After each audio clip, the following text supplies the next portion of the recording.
आता इथे आपण घेणार आहोत पाणीपुरी पॅकेट.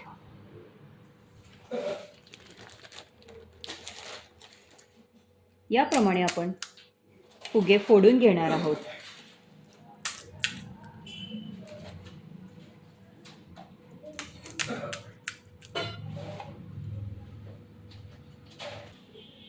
येथे तयार केलेली पुदिन्याची चटणी घेतलेली आहे मी. याची रेसिपी मी लवकरच शेअर करेन. आता आपण सर्वप्रथम फुग्यांमध्ये बटाटा भरून घेऊ.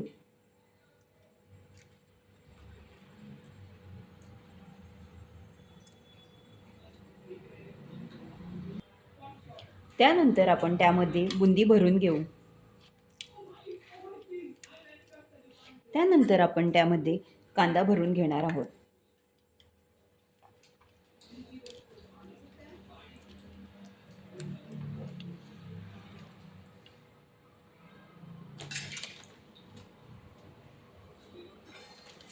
आता आपण त्यामध्ये पुदिन्याची चटणी घालणार आहोत.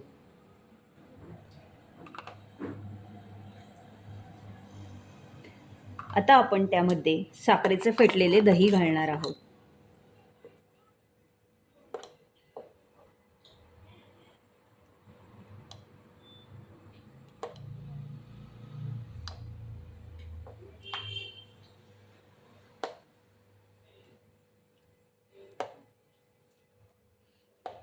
दही घातल्यानंतर आपण त्यावर चाट मसाला घालणार आहोत. त्यानंतर थोडेसे तिखट, काळे मीठ घालणार आहोत.